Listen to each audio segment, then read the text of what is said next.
আমাদের ডিলিজেন্ট পত্রিকার পক্ষ থেকে একটা সিরিজ চলছে, যে সিরিজটাতে আমরা সাথী শঙ্করদাকে পেয়েছি ইতিমধ্যে। এর মধ্যে বৌদ্ধ দর্শন নিয়ে আলোচনা হয়েছে, তা নিয়ে দর্শকদের কিছু প্রশ্ন ছিল, তার উত্তর তিনি দিয়েছেন। পরবর্তীতে আলোচনা হয়েছে যে আজকের দিনে দাঁড়িয়ে বামপন্থীদের রাজনীতি এবং নির্বাচনের ক্ষেত্রে তাদের অবস্থান এবং নির্বাচনী বিজয় লাভ করলে তাদের কি ভূমিকা তারা পালন করতে পারেন তার রূপরেখা, এই নিয়ে একটা আলোচনা হয়েছে। আজকে এই সিরিজের শেষ আলোচনা। আজকের আলোচনা কি করব সেটা আমি শুরুতে বলছি না। আমাদের কিছু প্রশ্ন আমরা আজকে সাথী শঙ্করদাকে করছি। তিনি বিশিষ্ট সমাজকর্মী এবং রাজনীতিবিদ, বিভিন্ন গণ আন্দোলনের সংগঠক। তো চলে যাচ্ছি শঙ্করদার কাছে সরাসরি।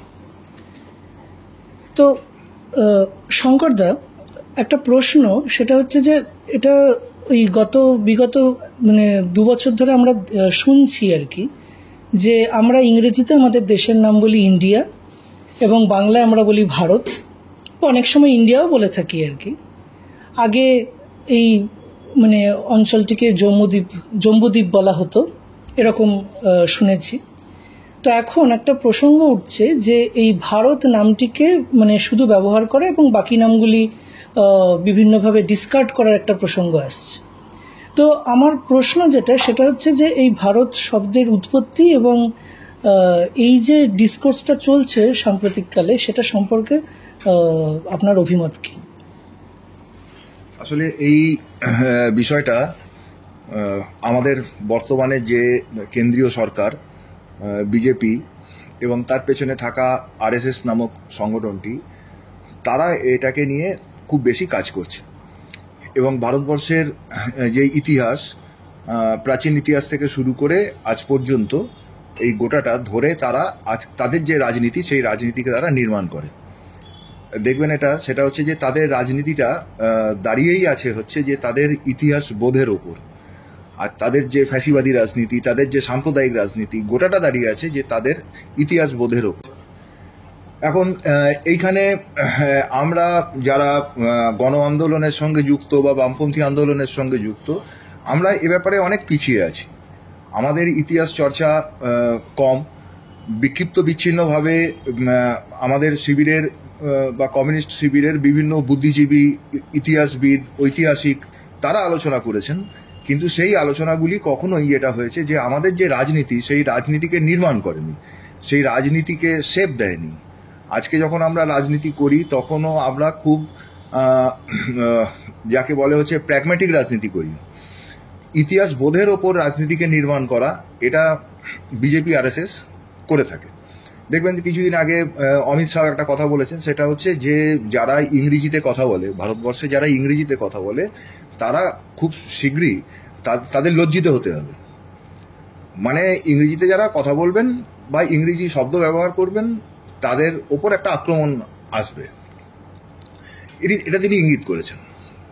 তো এটা শুধুমাত্র হিন্দির প্রসার নয়, হিন্দির প্রসার তো বটেই, ভাষা হিসেবে হিন্দিকে চাপিয়ে দেওয়া, হিন্দির প্রসার, এটা যেমন একটা ব্যাপার, তেমনি তার পাশাপাশি সেটা হচ্ছে যে এটা আর্যামি, যাকে আমরা বলি আর্যামি, এই আর্যপনা, এইটাকেও টেনে নিয়ে আসা এবং চাপিয়ে দেওয়ার একটা বন্দোবস্ত। ভারতের নামটা যেমন ইন্ডিয়া, সেটা তো নানানভাবে এসছে। ভারতের অনেক নাম, অনেক দেশের মানুষ তারা ভারতবর্ষে আসেন। ভারতবর্ষের বা আমাদের যে ভারতবর্ষ বলতে ভারতীয় উপমহাদেশ, শুধু আজকের ভারত নয়, ভারত, বাংলাদেশ, পাকিস্তান মিলে যে ভারতীয় উপমহাদেশ, এই উপমহাদেশের অতীতে নাম ছিল জম্বুদ্বীপ।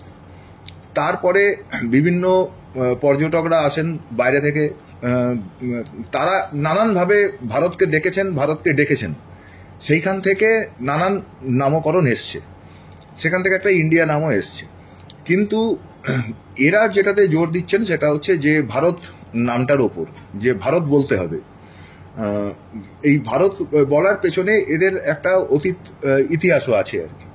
সেটা হচ্ছে যে আর্যরা যখন ভারতে আসে, তখন তারা তো আর্য আগমনটা ভারতবর্ষে তো ঢেউয়ের মতো হয়েছিল, একবারে আর্যরা চলে এসছে এমন নয়। বিভিন্ন তার ফেজ আছে, বিভিন্ন শাখা আছে, বিভিন্ন ধারা আছে। এখন এইখানে যারা মানে কিছু আর্যরা আগে এসছে এবং কিছুটা পরে এসছে এরকম বলছে।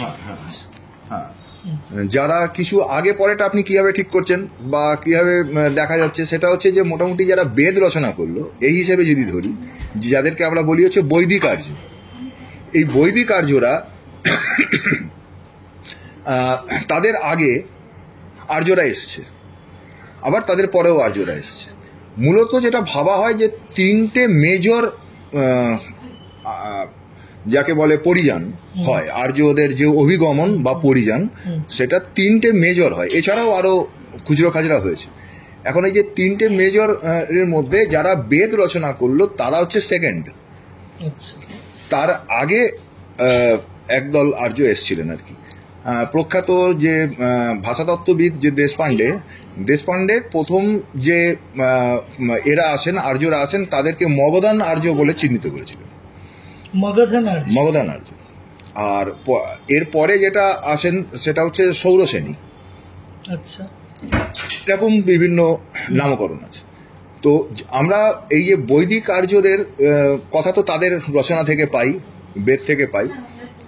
সেখানে আমরা দেখছি যে এই যে যারা বৈদিক আর্য, যারা বেদ রচনা করেছেন, তাদের বেশ কিছু বৈশিষ্ট্য আছে যেটা তার আগের যে আর্যরা এসছেন তাদের সঙ্গে মেলে না, বা তার পরে যারা এসছেন তাদের সাথে মেলে না। বৈদিক আর্যদের নিজস্ব কতগুলো বৈশিষ্ট্য আছে যেটা আমাদের মানে চর্চা করা উচিত, যেটা খুব কম চর্চা হয়। এই বৈদিক আর্যরা নিজেদেরকে কি বলতো, বেদে তারা নিজেদেরকে কি বলেছে?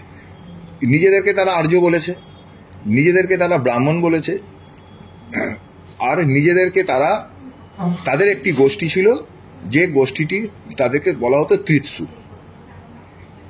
এখন এই যে যারা, এখানে একটু ব্যাখ্যার দরকার আছে, সেটা হচ্ছে যে এই যে দ্বিতীয় যে বৈদিক আর্যরা যারা ভারতে আসছেন, এটা কিন্তু খুব সিম্পল মাইগ্রেশন নয়, খুব সিম্পল মানে একটা পরিযান হচ্ছে, অভিগমন হচ্ছে, এমন নয়। অনেক ইতিহাসবিদ এটাকে গুলিয়ে ফেলেন বা একভাবে কম্প্রোমাইজ করেন।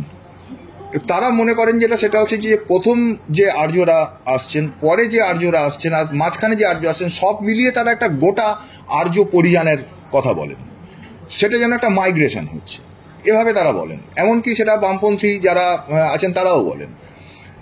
আর্য আক্রমণের তত্ত্বটাকে তারা কিছুটা বাতিল করে দেন, কিছুটা কেন, প্রায় গোটাটাই আজকের দিনে তারা বাতিল করে দিচ্ছেন, যে আর্য আক্রমণ হয়নি এরকম তারা একটা বলতে চান, কিন্তু বাস্তব তা নয়। আর্য আক্রমণ হয়নি যদি আপনি প্রথম যে আর্যরা আসলো তাদেরকে দেখে যদি আপনি কথা বলেন, তাহলে আপনি বলতে পারেন যে সেখানে আর্য আক্রমণ হয়নি, সেটা আর্যদের একটা মাইগ্রেশন, সেটা একটা পরিযান। তৃতীয় যারা, তাদের ক্ষেত্রেও আপনি সেটা বলতে পারেন, কিন্তু বৈদিক আর্যদের ক্ষেত্রে এটা আপনি বলতে পারবেন না। বৈদিক আর্যদের এটা খুব সিম্পল মাইগ্রেশন নয়, এটা একটা আক্রমণ, রাজনৈতিক ক্ষমতা দখল নেওয়া, লুণ্ঠন, ধ্বংস, ডমিনেশন, এই সমস্ত কিছু হচ্ছে কিন্তু এই যারা বৈদিক আর্য তাদের মধ্যে আমরা দেখতে পাই। এই যে বৈদিক আর্যরা, তারা নিজেদেরকে ব্রাহ্মণ বলতেন, পুরো যে বৈদিক আর্যদের এটা, তাদেরকে ব্রাহ্মণ বলতেন। আচ্ছা, কেন বলতেন তারও ব্যাখ্যা আছে, সেটা আমি এক্ষুনি যাচ্ছি না, আগে আমি এই কথাটা বলে নিই। সেটা হচ্ছে যে এদের মধ্যে একটা খুব শক্তিশালী অংশ ছিল ত্রিৎসুরা, যারা নিজেদেরকে ব্রাহ্মণ বলছে। তারা যখন লড়াই করছে এখানে এসে, তারা যেমন এখানকার অনার্যদের সাথে লড়াই করছে, তেমনি তারা কিন্তু আর্যদের সঙ্গেও লড়াই করছে। তারা বলছে যে আর্যদের সঙ্গে আমাদের লড়াইতে, হে ইন্দ্র তুমি আমাকে সাহায্য করো। তাহলে কোন আর্যদের কথা বলছি? যারা ইতিমধ্যেই এসে গেছিল। তারা এই যে আক্রমণকারী বা লুণ্ঠনকারী বা বিজেতা, যে পরবর্তীকালে বিজেতা যে আর্য, বৈদিক আর্য, তাদেরকে যখন এখানকার ইন্ডিজিনিয়াস বা এখানকার অনার্য সেকশন তারা যখন বাধা দিচ্ছে, তখন তাদের সাথে কিন্তু ওই আগে আসা আর্যরা একযোগে এদেরকে বাধা দিচ্ছে, বৈদিক আর্যদের বাধা দিচ্ছে। মানে এই দ্বিতীয় আর্য যারা আসছে, তখন আগে যারা এসে গেছে তাদেরকে অলরেডি এসে যাওয়া আর্যরা আটকাচ্ছে। হ্যাঁ। আচ্ছা, যেটা তুমি বললে সেখানে একটা প্রশ্ন ওঠে, সেটা হচ্ছে যে মানে আমরা ওই মানে অনেক রকম মত শুনতে পাই। একটা হচ্ছে যে বাইরে থেকে এসছে, মাইগ্রেট করেছে বা যুদ্ধ করে এসছে। আবার এরকমও বলে যে না, কেউ বাইরে থেকে আসেনি, এর ইন্ডিজিনাস, মানে এখানকারই লোক। এমনকি হরপ্পা সভ্যতাকেও বলা হয় নাকি আর্য সভ্যতার আগের প্রতিরূপ আর কি। তো এই সম্পর্কে তুমি কি বলবে? এই প্রশ্নে আমি আসছি, এই প্রশ্নে একটু বিস্তারিত যেতে হবে, এই প্রশ্নে আমি আসছি। আগে এইটা বলে নিই। তো এই যে বৈদিক আর্যরা ও আর্যদের সাথেও লড়ছে, আবার এখানকার অনার্য লোকেদের সাথেও লড়ছে। এই লড়াইতে তারা নিজেদেরকে ব্রাহ্মণ বলছে, এবং এই যে ব্রাহ্মণ অংশ, তার মধ্যে খুব গুরুত্বপূর্ণ অংশ হচ্ছে দিবদাসের প্রতিষ্ঠা করা নিজস্ব গ্রুপটা, যে গ্রুপটার নাম হচ্ছে ত্রিৎসু। দিবদাসকে? আচ্ছা, দিবদাসের নেতৃত্বে এই যে ব্রাহ্মণরা যখন এই ইরান আফগানিস্তান সীমান্ত থেকে ভারতের এই মধ্যে ঢুকছে এবং হচ্ছে গিয়ে এই আক্রমণগুলো শুরু হচ্ছে, যুদ্ধগুলো শুরু হচ্ছে অংশুমতি নদীর তীরে, যেটা হেলমন্দ নদী বলে চিহ্নিত করা হয়, যে আফগানিস্তানের এখানে যখন প্রথম লড়াইটা শুরু হচ্ছে কৃষ্ণ রিপাবলিকের সাথে, তখন এই লড়াইটাকে নেতৃত্ব দিচ্ছেন দিবদাস। মানে আমরা এটা ধরতে পারি যে দিবদাসের নেতৃত্বে এই বৈদিক আর্যদের যে আক্রমণ, সেই আক্রমণটা শুরু হচ্ছে। আচ্ছা, তুমি একটা শব্দ ব্যবহার করলে যে কৃষ্ণ রিপাবলিক, তার মানে কি এরকম ছোট ছোট প্রচুর রিপাবলিক ছিল এবং তাদের নামও আছে? হ্যাঁ, নামও আছে। নাম আছে মানে তাদের যে লিডার আর কি, তাদের নামেই সাধারণভাবে এই নামকরণগুলো প্রচলিত ছিল। তো এই এই এই এই যখন লড়াইটা শুরু হচ্ছে, দিবদাসের নেতৃত্বে শুরু হচ্ছে। সেটা শুরু হচ্ছে ইরান আফগানিস্তান যে সীমান্ত, যেটাকে এখন বর্তমানে সিস্তান এলাকা বলা হয়। এই সিস্তানের কিছু অংশ বর্তমান ইরানের মধ্যে পড়ে, কিছু অংশ আফগানিস্তানের মধ্যে পড়ে। এইখানটাতে প্রথম লড়াইটা শুরু হচ্ছে, আর এই লড়াইটা এসে শেষ হচ্ছে যমুনা নদীর পাড়ে দশরাজন যুদ্ধের মধ্য দিয়ে। এবং এই সময় সীমাটা হচ্ছে 200 বছর। এই দিবদাসের নেতৃত্বে যে লড়াইটা শুরু হলো, সেটা এইখানে এসে সুদাসের নেতৃত্বে শেষ হচ্ছে। এই সুদাস হচ্ছে দিবদাসের নাতি, দিবদাসের ছেলের ছেলে, নাতি হচ্ছে সুদাস। এখন এইখানে এই যে দিবদাসের প্রতিষ্ঠা করা যে নিজস্ব যে গ্রুপটা, তারা নিজেদেরকে ত্রিৎসু বলছে। এবং এই ত্রিৎসুরা প্রবল পরাক্রমশালী, এমনকি তারা ইন্দ্রর সাথেও লড়ে যাচ্ছে। ঋগ্বেদে এরকমও আছে, সেটা হচ্ছে যে একটা সময় মানে একটা অংশ যখন আক্রমণকারী হিসেবে আসছে, তাদের নিজেদের মধ্যে যে খুব টাইট ইউনিটি আছে এমন নয়, মানে এটা যে আলেকজান্ডারের সেনার মতো এমন নয়। তারা একটা কমন কজে লড়াই করছে, কিন্তু বহু বিষয় তাদের মধ্যে নিজেদের মধ্যেও মারপিট আছে। তারা যে দখল করছে যে সম্পদ, বিশেষ করে যখন পাখতুন এলাকায় একটা বড় ধরনের বিজয় তারা ঘটায়, তখন তারা বেশ কিছু সম্পদ ত্রিৎসুরা নিজেদের দখলে নিয়ে নিচ্ছে। তখন সেখানকার লোকেরা ইন্দ্রকে বলছে যে তুমি আমাদেরকে করো। এটা সব ঋগ্বেদেই আছে। এবং ইন্দ্র তখন ত্রিৎসুদের সাথে লড়ে ত্রিৎসুদেরকে ডিফিট করছে, হারাচ্ছেন, হারিয়ে ওই যে সম্পদ সেটাকে উদ্ধার করছে। সুতরাং তাদের মধ্যেও কনফ্লিক্ট আছে, এবং এটা সকলেই স্বীকার করেন। এমনকি যারা হিন্দুত্ববাদী, যারা বৈদান্তিক ফিলোসফার, তারাও স্বীকার করেন যে বশিষ্ঠ বিশ্বামিত্রের যে লড়াই, এগুলো সমস্ত কিছুই তাদের মধ্যেকার ইনফাইট। কিন্তু বলতে যেটা চাইছি সেটা হচ্ছে যে ত্রিৎসু অংশটা তারাই খুব ডমিনেটিং হয়ে গেল, এবং তারাই কিন্তু শেষ পর্যন্ত দশরাজন যুদ্ধের মধ্য দিয়ে যমুনার তীরে এরা পুরোপুরি ক্ষমতাটা হাতে তুলে নিল। এরা নিজেদেরকে ভারত নামে অভিহিত করে। আচ্ছা, সেখান থেকে এখন এই ভারত কথাটা কিন্তু তাদের আবিষ্কার নয় বা তাদের নিয়ে আসা কথা নয়। ভারত কথাটা খুব সম্ভবত এই জায়গাটা নিয়ে আরো রিসার্চের প্রয়োজন আছে। ভারত কথাটা খুব সম্ভবত আমাদের এখানে এই জম্মুদ্বীপ অঞ্চলে আগে থেকে একভাবে প্রচলিত ছিল, কিন্তু ছোট আকারে। এরা এই কথাটাকে নিয়ে এরা তখন এই যে ত্রিৎসু, এবং এটাও ঋগ্বেদেই আছে যে ত্রিৎসুরাই হচ্ছে ভারত। ব্রাহ্মণস, তিনটে কথা, ব্রাহ্মণস আর্য, ব্রাহ্মণস ত্রিৎসু ভারত, এই কথাগুলো আছে। সুতরাং এখানে ত্রিৎসুরাই ভারত, এবং তাদের নামেই পরবর্তীকালে, এটা অনির্বাণও বলেছেন, যে বিশিষ্ট যে মানে বৈদান্তিক আচার্য আমাদের এখানকার অনির্বাণ, তিনিও বলেছেন যে তারা নিজেদেরকে ভারত বলতো, এবং সেখান থেকেই পুরো এখানে ভারত। সুতরাং আজকে যখন বিজেপি আরএসএস ওই ভারতের ওপর জোর দিচ্ছে যে ভারত বলতে হবে, তখন তারা তাদের এই যে ঐতিহ্য আর কি, সেই ঐতিহ্যটাকে প্রতিষ্ঠা করা, গুরুত্ব দেওয়ার চেষ্টা করছে। শত চেষ্টা সত্ত্বেও এই তাদের ঐতিহ্য তো খুব প্রতিষ্ঠিত নয়, এখনো পর্যন্ত নয়। রাজনৈতিকভাবে তারা ক্ষমতা দখল করেছে বটে, কিন্তু কালচারালি, সংস্কৃতির দিক থেকে তারা কিন্তু খুব মানে দখল করতে পারেনি। এটা আমি পরে বলছি কেন। তো সেইখান থেকে তারা প্রচণ্ডভাবে চেষ্টা করছে যাতে করে ওই কন্টিনিউয়েশনটাকে ধরে রাখা যায়, ওই কন্টিনিউয়েশনটাকে বজায় রাখা যায়। এটা হচ্ছে যে বেসিক্যালি এটা হচ্ছে যে এরিয়ান ডমিনেশন। এই এরিয়ান ডমিনেশন হচ্ছে যে আজকে যাকে আমি ব্রাহ্মণ্যবাদী রাজনীতি বলি, এটা বোঝার প্রয়োজন যে ব্রাহ্মণ্যবাদী রাজনীতি যাকে বলছি বা ফ্যাসিবাদী রাজনীতি যাকে বলছি, এই ফ্যাসিবাদী রাজনীতি, ব্রাহ্মণ্যবাদী রাজনীতি গোটাটাই কিন্তু আর্য ইয়ের ওপর দাঁড়িয়ে আছে, আর্য সুপ্রিমেসির ওপর দাঁড়িয়ে আছে, আর্য কি বলে মানে আর্য জাতির যে শ্রেষ্ঠত্বের ধারণা এইটার ওপর দাঁড়িয়ে আছে। সুতরাং সেই কারণে ওরা ভারত নামটাকে জোর দিচ্ছে। এবং এই প্রসঙ্গে একটা কথা বলি, সেটা হচ্ছে যে এটা 2012 সালে বসন্ত সিন্ধের নামটা অনেকের কাছেই পরিচিত। বসন্ত সিন্ধেকে নিয়ে আমরা পরে আবার ফেরত আসবো বসন্ত সিন্ধের কথায়। আগে যেটা বলি যে 2022 সালে বসন্ত সিন্ধে একজন খুব বিখ্যাত মানে নৃতত্ত্ববিদ এবং ইতিহাসবিদ, এই বিষয়ে তারা পুরাতত্ত্ব নিয়ে কাজ করেছেন। ভারতবর্ষে খুব লিডিং লোক আর কি বসন্ত সিন্ধে। এই বসন্ত সিন্ধে একটা সাংবাদিক সম্মেলন করেন 2022 সালের, এটা খুব সম্ভবত মে মাসে, এবং সেখানে তিনি বলেন সেটা হচ্ছে যে ভারতবর্ষের যে জাতিগত বিশুদ্ধতা, এই জাতিগত বিশুদ্ধতা কি আছে ভারতবর্ষের যে জাতিগুলির মধ্যে খোঁজাখুঁজি করা হবে, মানে ডিএনএ জিনগতভাবে করা হবে এবং সেখানে দেখা হবে যে এই জাতিগত বিশুদ্ধতা কি আছে। এই ঘোষণাটা হওয়ার পর সারা দেশে খুব তোলপাড় পড়ে।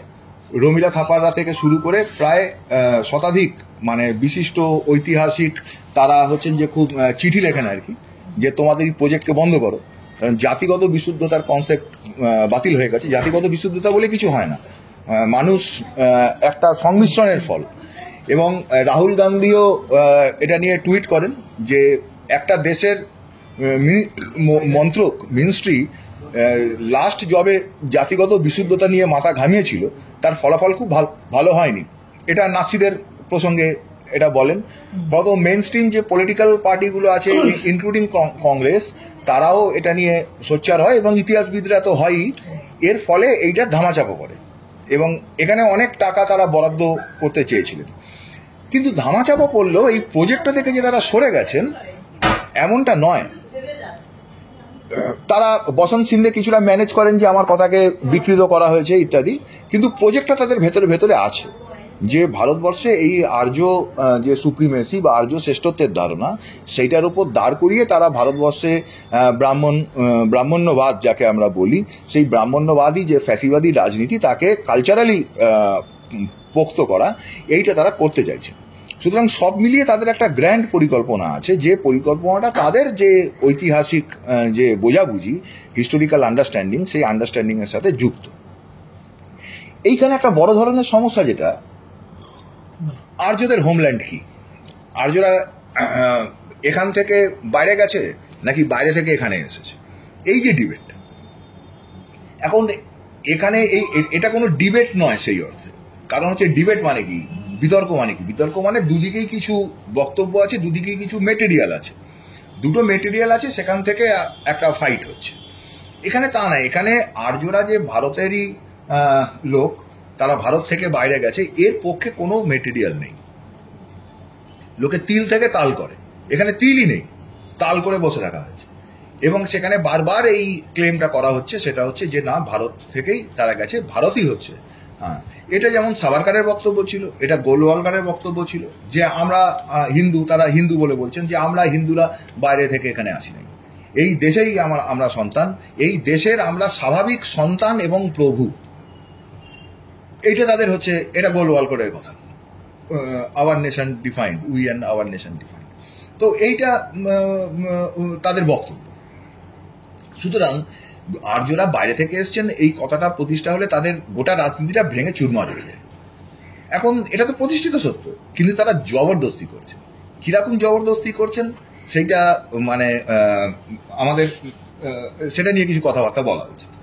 দেখুন, এখানে এই যদি আপনি ন্যাশনাল মিউজিয়ামে যান দিল্লিতে, তাহলে ন্যাশনাল মিউজিয়ামে গেলে দেখা যাবে যে তারা সিন্ধু সভ্যতার নামটাই বদলে দিয়েছে। তারা সেখানে সিন্ধু সরস্বতী সভ্যতা লিখছে। আজকাল সমস্ত একাডেমিক পেপারে এবং হচ্ছে যে সরকারি জায়গায় সিন্ধু সভ্যতা যাকে বলা হয়, সিন্ধু সভ্যতা বলে কিছু নেই, সব জায়গায় সিন্ধু সভ্যতার নামটাকে তারা সিন্ধু সরস্বতী সভ্যতা বলে বলছে।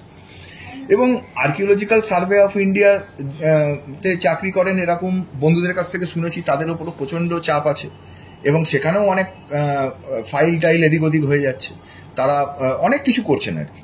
যে এইটাকে জবরদস্তি প্রতিষ্ঠা করার জন্য যে সিন্ধু সভ্যতাটা আসলে বৈদিকদেরই তৈরি, মানে বৈদিক সভ্যতা সিন্ধু সভ্যতার মধ্যে আলাদা কিছু নেই। যারা বৈদিক লোক বা যারা এরিয়ান বা আর্য, তারাই সিন্ধু সভ্যতা তৈরি করেছিল।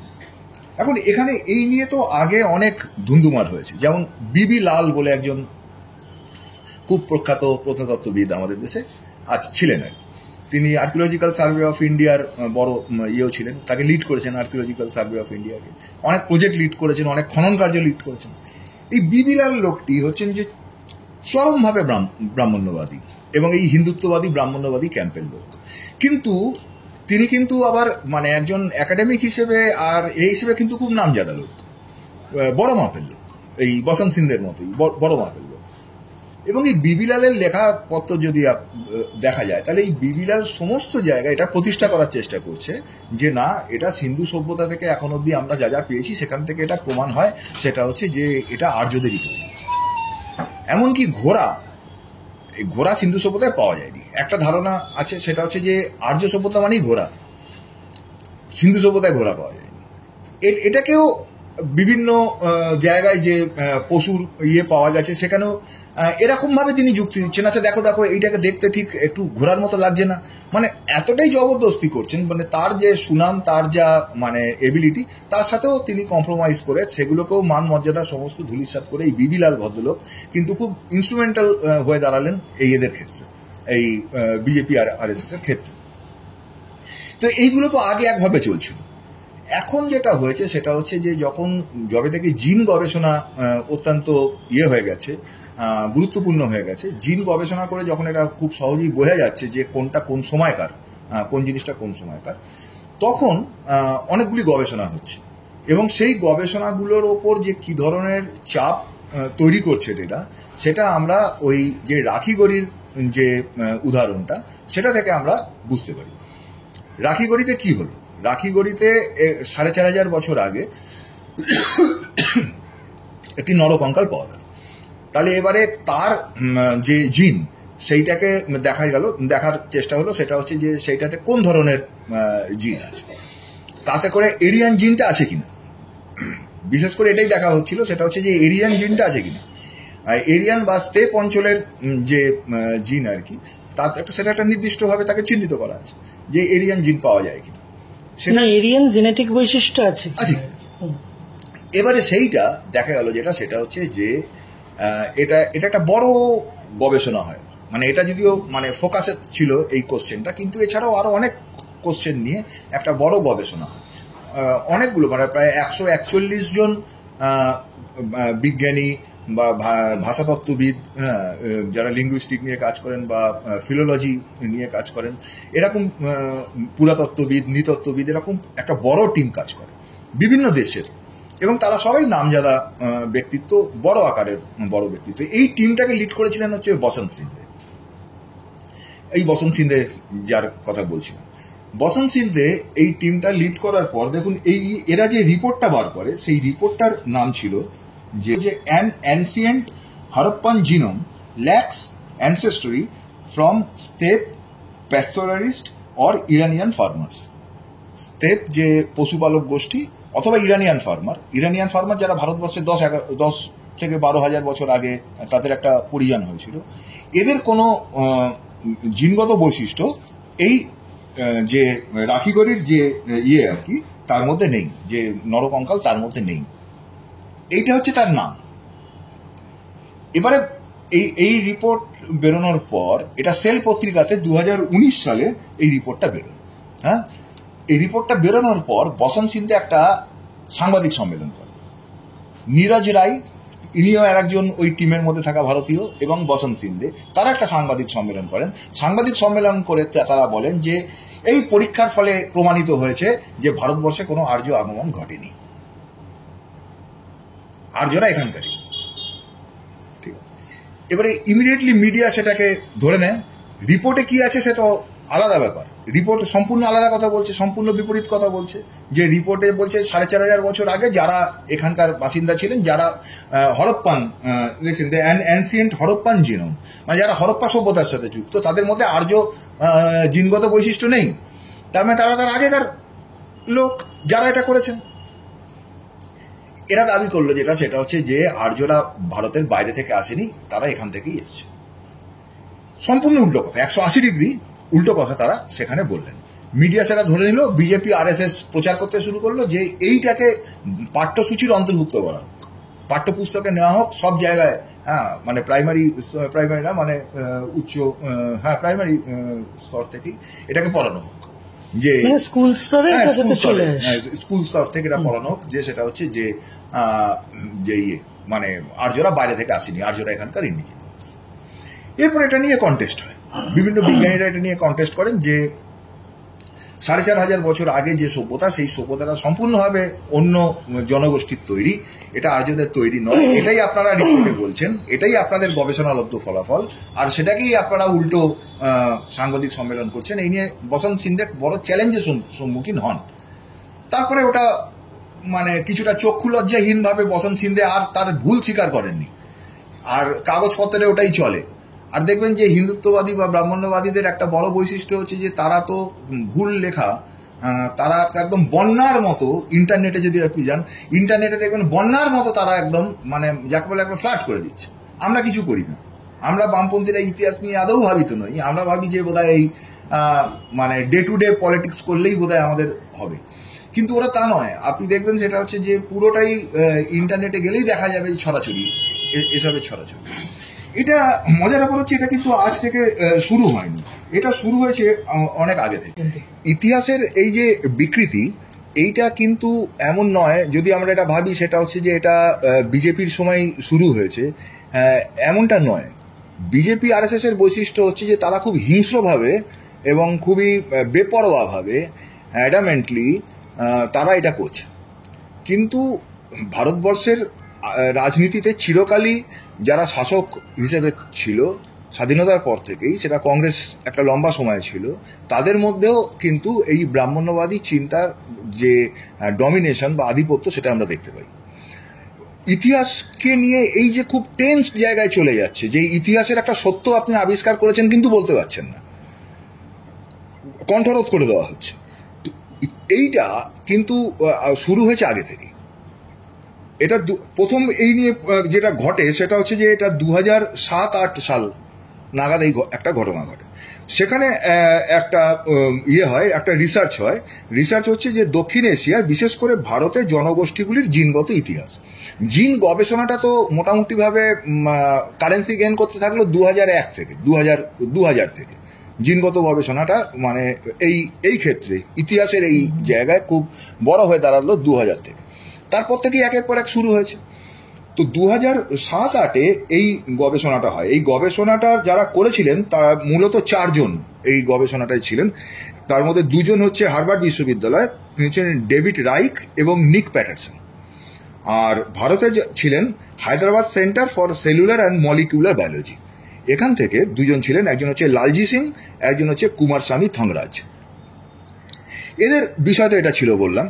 এবারে এরা যেটা করলেন সেটা হচ্ছে যে ওয়েস্ট ইউরোশিয়া থেকে, মানে স্টেপ ওই অঞ্চল থেকে, সেইখান থেকে এই আর্যদের একটা অভিগমন ভারতবর্ষে হয়েছে, এ বিষয়ে তারা নিশ্চিত হলেন জিনগত গবেষণার মধ্য দিয়ে। কিন্তু তারা যখন এই ওয়েস্ট ইউরেশিয়া এই কথাটাকে তারা যখন মানে রিপোর্টে লিখতে গেলেন, তখন ভারতের যে 2 জন লালজি সিংহ এবং কুমারস্বামী থংরাজ আপত্তি করলেন। দেখুন এখানে একটা এর কথা আছে ডেভিড রাইকের, তিনি কি বলছেন তাহলে বুঝতে পারবেন। The tensest 24 hours of my scientific career came in October 2008 when my collaborator Nick Patterson and I traveled to Hyderabad to discuss the initial results with Singh and Thangraj. Our meeting on October 28 was challenging. Singh and Thangraj seemed to be threatening to nix the whole project. They also implied that the suggestion of a migration from West Eurasia would be politically explosive. They did not explicitly say this, but it had obvious overtones of the idea that migration from outside India had a transformative effect on the subcontinent. We came to a standstill. At that time, I felt that we were being prevented by political considerations from revealing what we had found.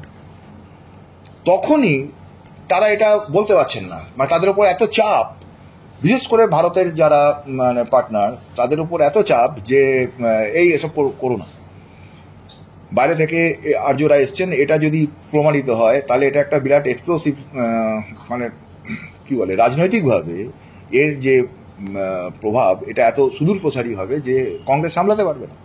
আচ্ছা, একটা প্রশ্ন করছি এক্ষেত্রে, তুমি 10 রাজার যুদ্ধের কথা বলেছো এবং সেই 10 রাজার, এবং সেখান থেকে একটা মানে আরেকটা কথা বলেছো যে ওই যখন এই দ্বিতীয় আর্য গোষ্ঠী ঢুকছে তখন একটা যুদ্ধ হচ্ছে। এবার এই যে আর্যরা বাইরে থেকে এসছে বা যুদ্ধ করছে, এটার সাথে কি কোনো গুরুত্ব আছে, মানে মানে লিঙ্কড যে কথাগুলো তুমি এতক্ষণ বলছো সেটা? হ্যাঁ আছে তো। তার কারণ হচ্ছে যে ভারতবর্ষ দেখুন আজকে রাজনীতিটা কি দাঁড়াচ্ছে, রাজনীতিটা দাঁড়াচ্ছে যে আমরা মুসলমানদের এখানে থাকতে দেবো না, মুসলমানরা পাকিস্তান চলে যাও, মুসলমানরা বাংলাদেশ চলে যাও, বাংলা হলে বলছে বাংলাদেশ চলে যাও, এবং বলছে সেটা হচ্ছে যে মুসলমানরা আক্রমণকারী। কি কি বলা হচ্ছে ইতিহাসে, মুসলমানরা আক্রমণকারী, মুসলমানরা আমাদের এখানে সব দখল করেছে। ঠিক আছে, আরএসএস ব্রিটিশের বিরুদ্ধে লড়াইটা করলো না, তাই তো?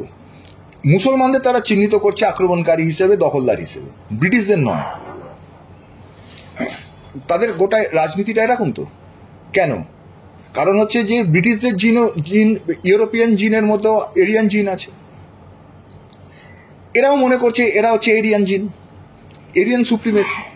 তাহলে এরিয়ান জিনের লোকেরা রাজত্ব করছিল ভারতবর্ষে, মুসলমানরা এসে তাদের কাছ থেকে ভারতটা কেড়ে নিয়েছিল। আর আবার এই ইউরোপিয়ানরা এসে, ইউরোপিয়ান যে কলোনিয়ালিস্টরা, তারা এসে আবার এই দখলদারি এবং অত্যাচারী মুসলমানদেরকে হাত থেকে আবার তাদের ওই আর্যদের যে ভারত তাকে পুনরুদ্ধার করে এখন। সুতরাং সেই হিসেবে মেলায় হারিয়ে যাওয়া দুই ভাই, মানে এখানে আরএসএস আর ওদিকে ব্রিটিশ কলোনিয়ালিস্ট বা ইউরোপিয়ান কলোনিয়ালিস্টরা দাঁড়াচ্ছে যেটা, সেটা হচ্ছে যে মেলায় হারিয়ে যাওয়া দুই ভাই। তাহলে ওদের বিরুদ্ধে লড়াইটা তার কাছে খুব গুরুত্ব নেই, কারণ ওটাও তো হচ্ছে আর্যদেরই সাম্রাজ্য, কত সেখান থেকে তারা আসছে যে, কিন্তু মুসলমানদের বিরুদ্ধে লড়াইটা লড়ছে। কিন্তু পুরোটা কি আর্য সাম্রাজ্য? গ্রিস বা ওই অঞ্চলগুলো বলতে পারি। এটা যেটা হয় সেটা হচ্ছে যে, এটা যেটা হয় সেটা হচ্ছে যে এই যে আর্যদের যে অভিগমনটা হয়েছিল, এই আর্যদের অভিগমনটা কিন্তু বিরাট ইম্প্যাক্ট আছে পৃথিবীর ইতিহাসে। যতটাই ইম্প্যাক্ট আমরা মনে করি তার থেকে অনেক বড় ইম্প্যাক্ট আছে, অনেক বেশি ইম্প্যাক্ট আছে। গোটা ইউরোপের ক্ষেত্রে কিন্তু এই আর্যরা যেমন এদিকে আসলো, ভারতের দিকে আসলো, এসে তারা কি করলো? আর্যরা বলতে আমি এদের কথা বলছি, এই যে ত্রিৎসু বা ব্রাহ্মণস যারা নিজেদেরকে বলছে ব্রাহ্মণ গোষ্ঠী, এদেরকে বলছি। এরা যেমন এখানকার রাজনৈতিক ক্ষমতা দখল করছেন, এরা কিন্তু এদের যে সেকশনটা ওদিকে চলে যাচ্ছে তারাও কিন্তু তাই করছে। আচ্ছা, এখানে ওদিকে যাওয়ার পথে ওদের প্রথম গুরুত্বপূর্ণ যে মানে রাজত্ব, সেটা হচ্ছে মিতান্নি রাজত্ব। মিতান্নি হচ্ছে যে মানে সিরিয়া থেকে এদিকে আনাতোলিয়া আর এদিকে ব্যাবিলন পর্যন্ত একটা ভৌগোলিক অঞ্চল আছে প্রাচীন যুগে। সেটা হচ্ছে যে দেখবেন এটা এতে সার্চ করলে পাওয়া যাবে, টার্কি, সিরিয়ার এই অঞ্চলটা, এটা এমনি ইন্টারনেটে সার্চ করলেও পাওয়া যাবে। সেটা হচ্ছে যে মিতান্নি এম্পায়ার। এই যে এইটা হচ্ছে যে হিটাইট না, এটা হচ্ছে সম্ভবত হুরিয়ান যে ল্যাঙ্গুয়েজ, তার একটা কথা, এই যে নু এইগুলো আসে। কিন্তু এটা বাদ দিলে আপনি পাবেন মিতার নি। এই যে মিতা আর এক ব্রহ্ম, এই কনসেপ্টটা কিন্তু অ্যাকচুয়ালি এক। এটা আমি আগে ছেড়ে গেছিলাম, সেটা নিয়ে বলি। সেটা হচ্ছে যে এখানে যারা ব্রাহ্মণরা আসতো তারা ব্রাহ্মণ বলতো। কেন ব্রাহ্মণ বলতো? কোনো ঐতিহাসিকদের বক্তব্য হচ্ছে যে তাদের যে ইউনিকালেকটিভ সমাজ, ট্রাইবাল সমাজ তো, তাহলে এই যে ইউনিকালেকটিভ সমাজটাকে তারা ব্রহ্ম বলছে। ব্রহ্ম কথাটা নানান অর্থে ব্যবহার হয়েছে। ব্রহ্মের বেসিক কথাটা হচ্ছে যা বেড়ে ওঠে, যা বৃহৎ হয়ে দেখা দেয়, ঠিক আছে, যার ফলে অন্যকেও ব্রহ্ম বলা হয়েছে। আবার তাদের যে ইউনিকালেকটিভ যে সমাজ, সেই সমাজটাকেও ব্রহ্ম বলা হয়েছে, যা বেড়ে ওঠে। মানে এবং কাকে নিয়ে বেড়ে ওঠে? বন্ধুদের নিয়ে বেড়ে ওঠে, মিতাকে নিয়ে বেড়ে ওঠে, মিত্রদের নিয়ে সমাজটা বেড়ে উঠছে। এইসব তাদের আইডিয়া ছিল। ফলত এখানে এসে তারা যেমন একটা ব্রহ্ম সমাজ তৈরি করছে, ওদিকে গিয়ে তারা আবার মিতান্নি এম্পায়ার তৈরি করছে ওইখানে। এরাই যখন আবার ইউরোপের ঢুকছে, তখন ইউরোপেরও দেখা যাবে সেটা হচ্ছে যে রাজনৈতিক ক্ষমতা তারা হাতে, এদের এটা বৈশিষ্ট্য। এরা নানান দিক থেকে একটু এগিয়ে থাকা, মানে আর্যদের যে অন্যান্য অংশ থেকে এটা নানান দিক থেকে এগিয়ে থাকা, সেটা আমরা ঋগ্বেদ পড়লেই বুঝতে পারি। খুব মানে বর্বর লোকেদের পক্ষে ঋগ্বেদ লেখা সম্ভব নয়। ঋগ্বেদ যেভাবে ঋগ্বেদ যারা পড়েছেন তারা এটা বেশি অনুভব করবেন যে ঋগ্বেদের যা কনসেপ্ট, তার যা লেখা, তার যা ছন্দ, সব মিলিয়ে এটা খুব বর্বর লোকেদের পক্ষে লেখা সম্ভব নয়। তো তুমি যে যুদ্ধের কথা বলছিলে, সেইটা কি মানে মানে অভিপ্রায়টা কি? বা এই আমাদের এদিকে যুদ্ধের অভিপ্রায় হচ্ছে রাজনৈতিক ক্ষমতা দখল। প্রধানত দুটো বিষয় আছে এখানে, দুটো গুরুত্বপূর্ণ বিষয়। একটা হচ্ছে রাজনৈতিক ক্ষমতা। আমি সিম্পলি মিশে যাচ্ছি না, আমি রাজনৈতিক ক্ষমতাটাকে দখল করছি। তা রাজনৈতিক দখল করতে গেলে, রাজনৈতিক ক্ষমতা দখল করতে গেলে আমাকে কি করতে হবে? আমাকে বর্তমানে যারা রাজনৈতিক ক্ষমতায় রয়েছে, কেউ না কেউ রয়েছে, তাকে তো আমাকে হটাতে হবে, ফলত আমাকে যুদ্ধ করতে হবে। এবং এখানে দেখা যাচ্ছে যে এই যে বলছিলাম 3টে বড় যুদ্ধ হয়। প্রথম যুদ্ধ যেটা তো হচ্ছে যে সিস্তান, আফগানিস্তানের যে সিস্তান অঞ্চলগুলোতে প্রথম বড় যুদ্ধ হচ্ছে। দ্বিতীয় বড় যুদ্ধ হচ্ছে যে বর্তমান পাকিস্তান এবং গেদ্রোসিয়া, সেই সময় যাকে বলা হতো, মানে আজকের বালুচিস্তান, এই অঞ্চলে। এবং তৃতীয় এবং ফাইনাল ব্যাটল সেটা হচ্ছে যে দশরাজন যুদ্ধ। এই দশরাজন যুদ্ধ হচ্ছে যে সরস্বতী এবং দৃশাদবতী নদীর মাঝখানে, এবং শেষ হচ্ছে এটা যমুনার পাড়ে এসে। তাহলে এটা মানে তাদের ব্যাখ্যা অনুযায়ী, তাদের ভূগোল অনুযায়ী, জিওগ্রাফি অফ ঋগ্বেদা যদি আলোচনা করা যায়, তাহলে দেখতে পাবো সেটা হচ্ছে যে সরস্বতী এবং দৃশাদবতী এর মাঝখানে হচ্ছে যে, এবং সেখানে পারস্নির তীরে একটা লড়াই হচ্ছে, নানান লড়াই হচ্ছে। তার মানে তারা যখন আমাদের এখানে আসছে, তার আগে থেকেই কিছু আর্য গোষ্ঠী বা অনার্য গোষ্ঠী তারা এখানে রয়েছে। হ্যাঁ, রয়েছে। তাদের রিপাবলিকও রয়েছে, তুমি যেটা বললে, তাদের সাথে ওদের একটা যুদ্ধ হচ্ছে। এবং এইখানে এই যে 10 রাজন যুদ্ধ কেন বলা হয়? কারণ 10 জন রাজা একত্রিত হয়ে তাদের বাধা দিয়েছিলেন। এক ধরনের এটা একটা মানে 10 রাজার একটা মিলিত জোট, যারা তাদেরকে বাধা দিয়েছিলেন, যার সেখান থেকে এর নাম হচ্ছে 10 রাজন যুদ্ধ, যেটা রমিলা থাপারও তার অ্যানসিয়েন্ট ইন্ডিয়া বইটাতে খুব বিস্তারে আলোচনা করেছেন। যে এটাই হচ্ছে যে ভারতে মূল যুদ্ধ আর কি। এছাড়াও যে মহাভারতে যে আমরা যুদ্ধের কথা পাই, কৌরব এবং পাণ্ডব, ওই যুদ্ধের তো কোনো অস্তিত্ব নেই, ওই ধরনের কোনো যুদ্ধ ঘটেনি। যে যুদ্ধটা ঘটেছিল সেটা আসলে 10 রাজন যুদ্ধ। এই 10 রাজন যুদ্ধটাই হচ্ছে যে ইনভেডিং এরিয়ান, তাদের সঙ্গে যোগ দিয়েছে কিছু নেটিভ ফোর্স, সেটাও আছে। আবার এদিকে 10 জন রাজা, 10টা রিপাবলিক একসাথে, তারা তাকে বাধা দিচ্ছে।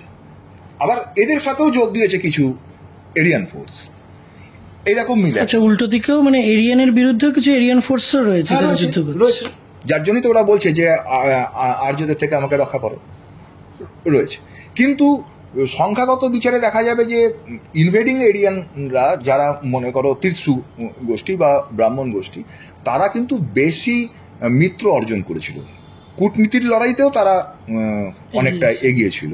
তারাও বেশি, যতটা মানে মিত্র তারা খুঁয়েছে, তার থেকে বেশি মিত্র তারা অর্জন করেছিল ওই 10 রাজন যুদ্ধতে। এবং 10 রাজন যুদ্ধের তো খুব ধারাবাহিক বর্ণনা ঋগ্বেদে আছে, বা সব যুদ্ধেরই খুব বর্ণনা আছে। মানে আচ্ছা, তুমি এটা অনেকবার বললে যে ঋগ্বেদে যুদ্ধের বর্ণনা আছে। ঋগ্বেদে তো এটা শুনি যে ওই শুভ অশুভের দ্বন্দ্ব, এরকম ভাবে ব্যাখ্যাগুলো করা হয়।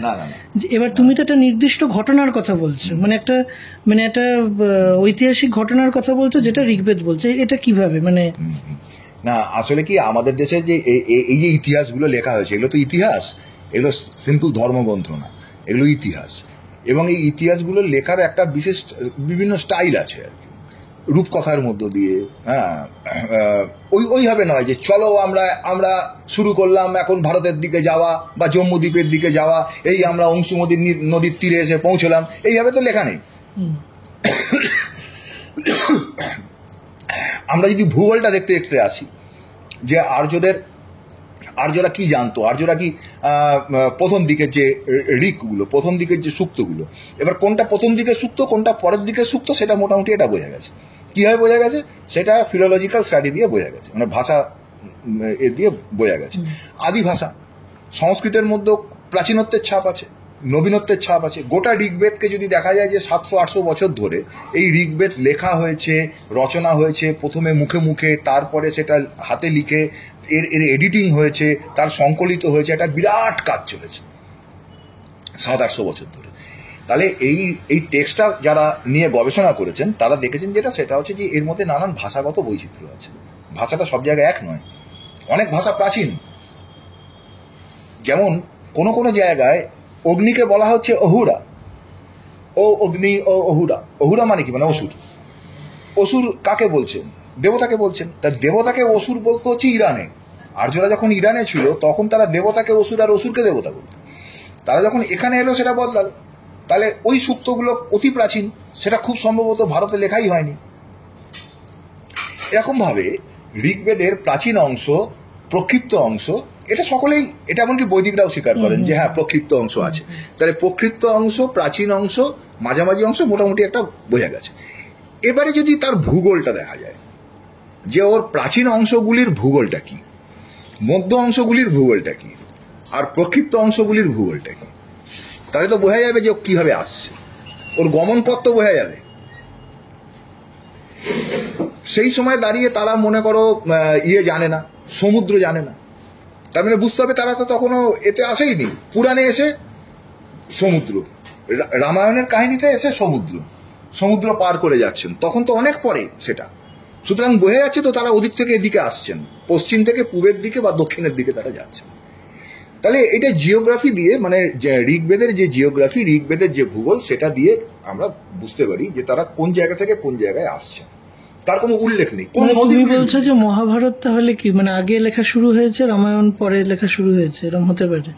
মহাভারত আগে লেখা শুরু হয়েছে এবং আগে লেখা শেষ হয়েছে, না পরে লেখা শেষ হয়েছে। আর রামায়ণ আগে লেখা শুরু হয়েছে, আগে লেখা শেষ হয়েছে। সেই কারণে রামায়ণকে অনেক মনে করেন যে বোধহয় ওটা আগে, তা নয়, রামায়ণ পরেকার লেখা। মহাভারত আগে শুরু হয়েছে। মহাভারত শুরু হয়েছে এই 10 রাজন যুদ্ধ। মহাভারত লেখার স্প্যানটা অনেক বেশি, অনেক তাড়াতাড়ি লেখা কমপ্লিট হয়েছে। কারণ মহাভারত দেখলে বোঝা যাবে মহাভারতের শাখা উপশাখা, মহাভারতে অনেক কিছু আছে। রামায়ণ সেই তুলনায় খুব, মানে একটা ঝরঝর করে একটা ইউনিল্যাটারাল, মানে একটা কি বলে, একটা সোজা সাপটা একটা গল্প যাচ্ছে। মহাভারত তা না তো, মহাভারত গল্পের মধ্যে গল্প। মহাভারতে সেই হিসেবে কোনো নায়ক নেই তো, সবাই নায়ক। মহাভারতে যেমন যুধিষ্ঠির, মহাভারতে যেমন দ্রোণাচার্য, মহাভারতে যেমন ভীষ্ম, মহাভারতে যেমন পঞ্চপাণ্ডব, ওরকম ভাবে কোনো ওই রাম যেমন একজন নায়ক রামায়ণে, ওই ধরনের ব্যাপার তো মহাভারতে নেই। মহাভারতে তো সবাই নায়ক। সুতরাং মহাভারতের গল্পের মধ্যে গল্প। সুতরাং মহাভারত অনেক বড়, বিচিত্র এবং জটিল, রামায়ণের মতো নয়। সুতরাং মহাভারতের কাহিনীটা আসলে তো হচ্ছে এই 10 রাজন যুদ্ধের কাহিনী।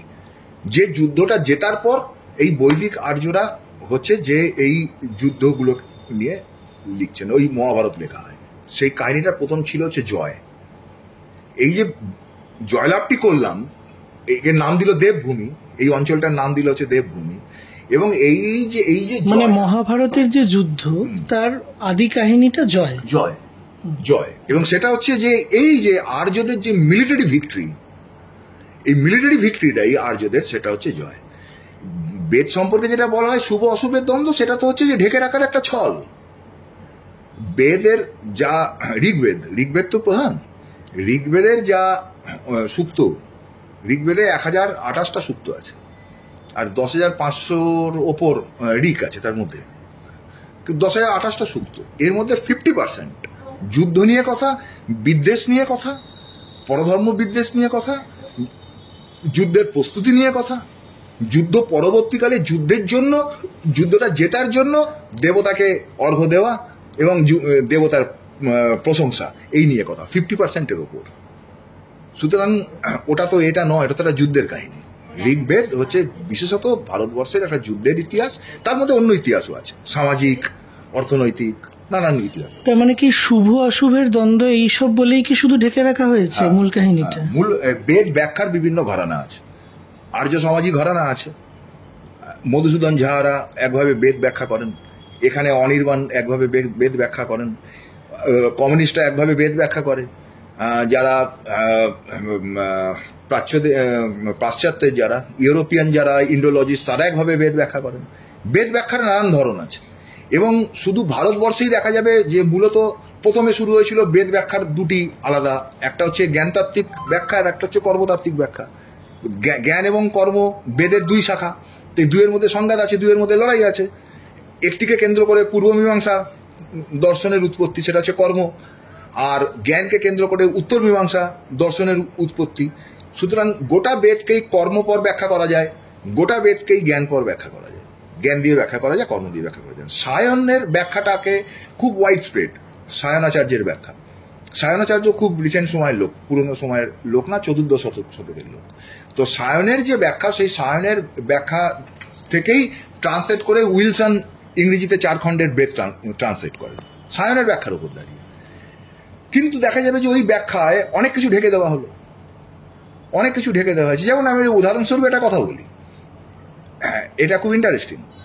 বেদে একটা জায়গায় বলা হচ্ছে, ঋগ্বেদে একটা জায়গায় বলা হচ্ছে, ঋগ্বেদে দেবতা আছে তো, ঋগ্বেদে অপদেবতাও আছে, ঋগ্বেদে আবার দেবতাবিহীন লোকেরাও আছে, অর্থাৎ যারা নাস্তিক, যারা দেবতায় বিশ্বাস করে না এমন লোকও আছে। তাদেরকে আক্রমণের কথা বলা হচ্ছে, তাদেরকে ধ্বংস করার কথা বলা হচ্ছে, তাদের প্রতি বিদ্বেষ পোষণ করার কথা বলা হচ্ছে। আর একটা হচ্ছে অপদেবতা, যারা দেবতা নয় এরকম বলা হচ্ছে। সেখানে একটা আছে কৃষ্ণদেবের কথা। কৃষ্ণদেব মানে বুঝতেই পারছেন যে লিঙ্গ পূজার কথা। আজকে যে এই যে মানে শিব, এটা তো বৈদিক নয়, এটা তো প্রাগার্য, তারও আগে হরপ্পা মহেঞ্জোদারোর যে সভ্যতা, হরপ্পান সভ্যতার মধ্যে তার রুট আছে, সেটা তো আবিষ্কার হয়েছে পশুপতির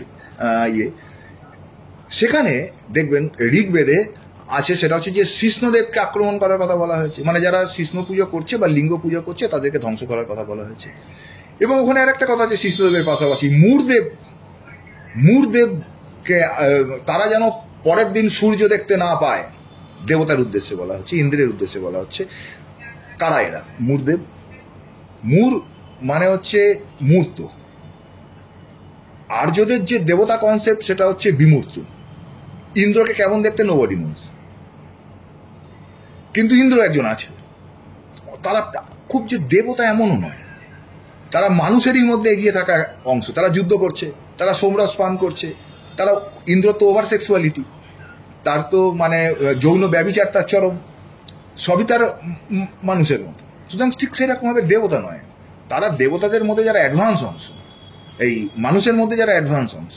সাধারণ মানুষ যা পারে না সেটা সে পারে, সেটা সে বজ্র হেনে একসঙ্গে 100 জনকে হত্যা করতে পারে, সে একসঙ্গে 60 বার সে সোম মানে 60 পেগ আর কি আজকের হিসেবে সোম রস পান করতে পারে, এবং সেটা সে নিজেই বলছে। সে কারুর বাড়িতে গেলে সে যে পরিমাণ গাই গরু খায়, আজকে এরা তো গরুর মাংসে তাদের মহা আপত্তি, কিন্তু বৈদিক যুগে তো মানে গরু খাওয়ার একটা বড়, গরুর মাংস একটা খুব পথ ছিল। তো সে কারুর বাড়িতে গেলে এমন সে গরুর মাংস খায় যে তার গাই গরু হাবিস হয়ে যায়। তাহলে এই তার খাওয়া, তার যে ওভার সেক্সুয়ালিটি, তার যে মদ্যপান, তার যে সমস্ত কিছু, এবং যুদ্ধ, তার যে শৌর্য, তার যে বীর্য, সমস্ত কিছু মানে এক্সট্রাঅর্ডিনারি। এইটা যখন সায়ন ব্যাখ্যা দিয়েছে তখন কিন্তু মূর্তি পূজক কথাটাকে ব্যবহার করেনি, মূরদেব কথাটাকে ব্যবহার করেনি। মূরদেব ব্যাখ্যা অন্যভাবে দিয়ে গেছে, সেটাকে উইলসন ট্রান্সলেট করেছেন। কিন্তু এটা যখন আবার ডনিগা ট্রান্সলেট করেছেন তখন কিন্তু মূর্তি পূজক হিসেবেই ট্রান্সলেট করেছেন, যে মানে অনার্যদের মধ্যে মূর্তি পূজার চল আছে। এবং সেখানে বলা হচ্ছে যে যারা মূর্তি পুজো করে তাদেরকে ডুবিয়ে মারো, তারা যেন কালকের প্রভাত দেখতে না পায়, কালকে সকাল দেখতে না পায়। এই যে কালকে সকাল দেখতে না পায়, এই যে কথাটা, এই কথাটাকে অনির্বাণ ব্যাখ্যা করছেন। এখানে যিনি বৈদিক আচার্য অনির্বাণ, তিনি ব্যাখ্যা করছেন সেটা হচ্ছে যে এটা হচ্ছে যে মনের মধ্যে থাকা যে সেই যেন তাদের মধ্যে না আসে। তিনিও বলছেন যে মূরদেব কথাটা এখানে কিন্তু মূর্তি পূজকদের হিসেবেই আসতে পারে, মনে হতে পারে, কিন্তু এটা তা নয়। সুতরাং বেদকে নানানভাবে ব্যাখ্যা করার প্রচলন আমাদের দেশেও আছে, এবং যারা বিদেশ থেকে আসলেন, বিদেশি যারা তারাও তাদের তো আর ওই বায়াসনেসটা নেই, তাদের তো কোনো কিছু প্রতিষ্ঠা করতে হবে এই বিষয়টা নেই, যেটা এখানে যারা বেদ ব্যাখ্যা করছেন যেমন সায়ন, তিনি অনেক কিছুকে চেপে যেতে চাইছেন। এই যে যুদ্ধের জায়গাগুলোকে কি করা হলো, সেই জায়গাগুলোকে যারা এডিট করছেন, সেটা তার অনেক আগেই, যখন বেদ এডিট করা হচ্ছে অনেক আগেই, প্রাচীনকালেই এগুলোকে না ভেতরে ভেতরে ঢুকিয়ে দেওয়া হয়েছে।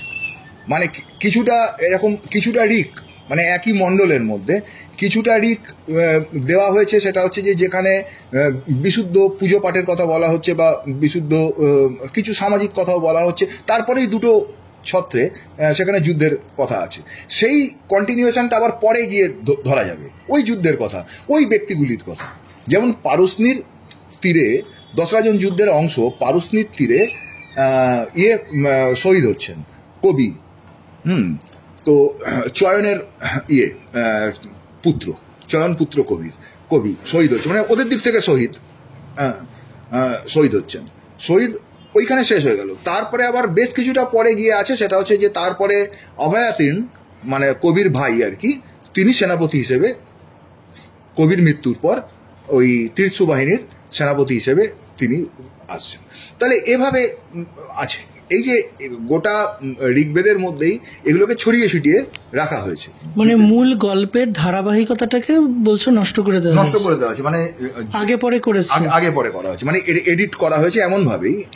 তবে এডিট করা হয়েছে কিন্তু খুব, তারও একটা নিয়ম আছে আর কি, মানে এটা বলা যাবে না যে ভাই তুই কোনো নিয়মই মানিস নি, এটা বলা যাবে না। তারা তাদের মতো করে একটা সাজিয়েছেন, যেমন প্রথম মণ্ডল এবং দশম মণ্ডল, ঋগ্বেদের 10টা মণ্ডল।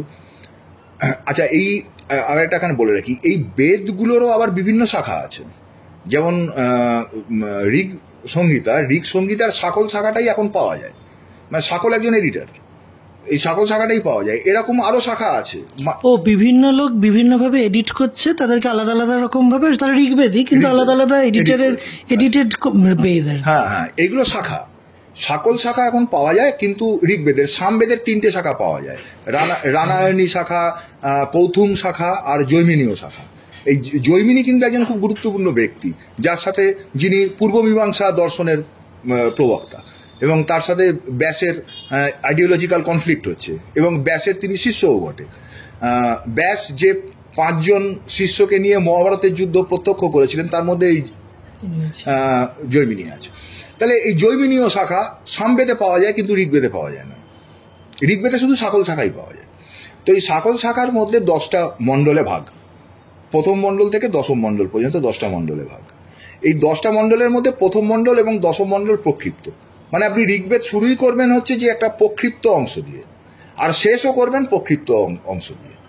মাঝখানে যে 2 নম্বর মণ্ডল থেকে 9 নম্বর মণ্ডল, সেটা হচ্ছে কিন্তু তার হচ্ছে যে মূল জায়গা।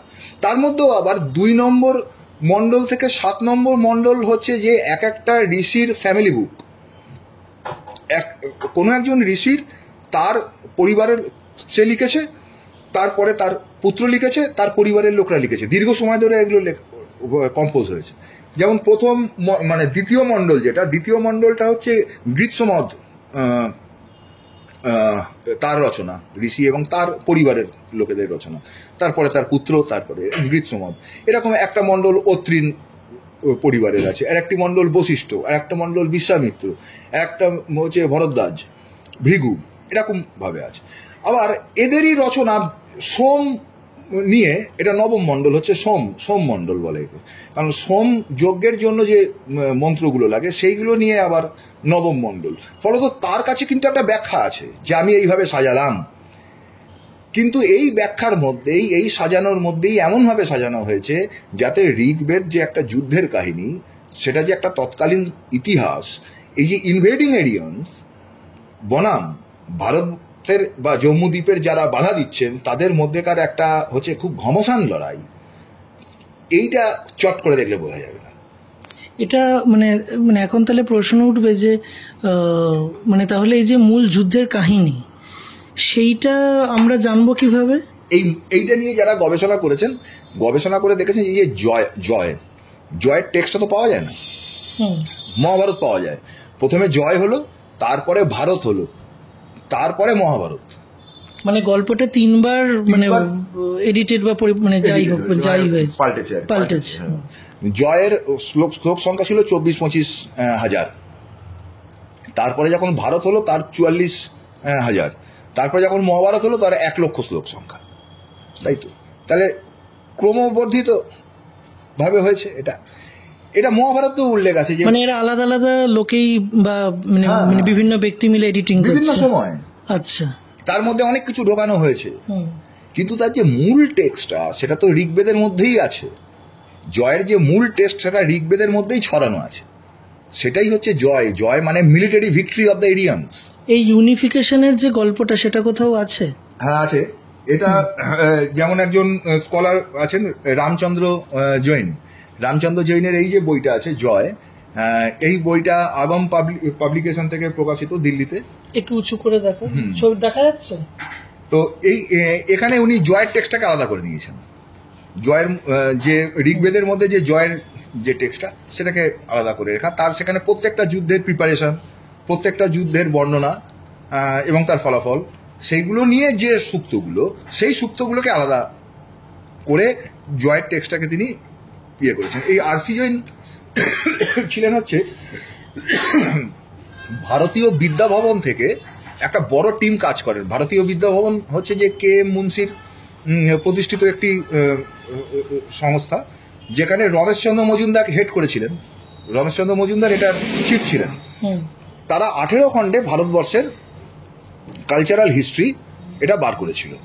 এই কে.এম. মুন্সি প্রতিষ্ঠিত এইটা ভারতীয় বিদ্যাভবন। এইখানে আর.সি. জৈন এই টিমের একজন ব্যক্তি, যারা যে টিমটা এই কাজটা করেছিল তার মধ্যে আর.সি. জৈন ছিলেন। তিনি এইটা, তার আরো অনেক লেখা আছে। তার পানি নিয়ে, এই পানি বলে একজন শত্রুকে চিহ্নিত করা হচ্ছে ঋগ্বেদে, এই পানি পিপল নিয়ে তার একটা গবেষণা আছে। তার হচ্ছে যে অ্যানসিয়েন্ট এরিয়ান, মানে এই আর্যরা ভারতে আসার আগে কোথায় ছিল এবং সেখানে তারা কি ধরনের সভ্যতা তৈরি করেছিল, কি ধরনের, সেইটা নিয়ে তার গবেষণা আছে। তার অনেকগুলি গুরুত্বপূর্ণ গবেষণা গ্রন্থ আছে। আচ্ছা, একটা প্রশ্ন, যে আমাদের মানে এখানে যারা ধরো পুরনো পুঁথি সংরক্ষণ করেছে পারিবারিকভাবে, সেটা ব্রাহ্মণ্যবাদী কোনো পরিবার হতেই পারে আর কি, বা উচ্চ বর্ণের কোনো পরিবার হতে পারে। তো সেক্ষেত্রে মানে তারা কি গল্প সম্পর্কে ওয়াকিবহাল?